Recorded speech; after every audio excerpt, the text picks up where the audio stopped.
Sherry McAllister with Palmer.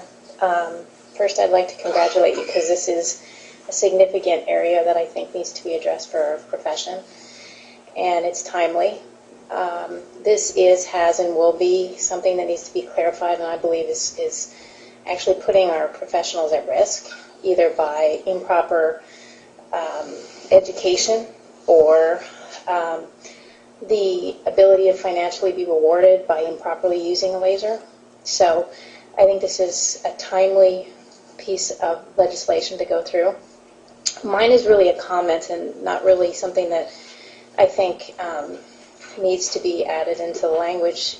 The use of a zirconia laser, for example, is one that's used for weight loss, and many women tend to flock to non-surgical use of weight loss, i.e. through lasers. So you have an advertising issue, and you also have an educational issue from the perspective of the chiropractor who's being sold the laser.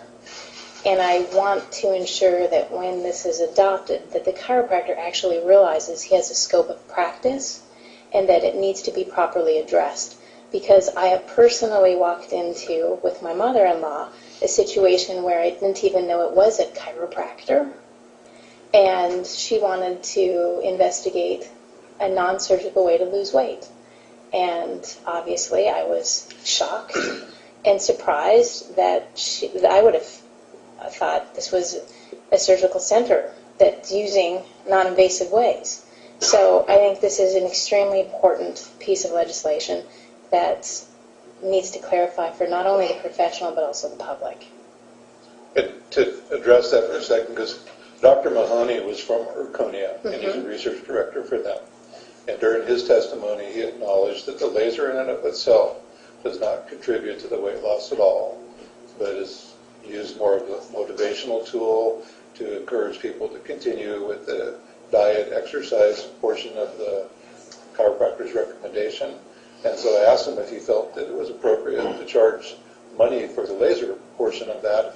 He admitted that it had no efficacy, and he said that he felt that it would be false advertising and inappropriate use. Outstanding. So that's step one, is to actually get the manufacturers in to address their scope of what it's appropriately used for to protect the public. Right. So just to give you some feedback too, part of what is coming out of this, whether we have a regulation or not, or what it is that we're doing, is we've begun to establish a very beneficial working relationship with the Food and Drug branch of California regarding medical instrumentation. So we had Harlan Moody here, who is from that branch, and we'll be working quite closely with an enforcement matter, because we can't go after device manufacturers, we can only regulate licensees. He's just the opposite. He can go after device manufacturers, but not licensees. So, and very dedicated to his job. Nice little marriage there, for lack of a better term. So very good. we'll be able to stop a lot of those kind of claims. I appreciate you taking this up. Thank you. That's why we're here. Any other comments, suggestions?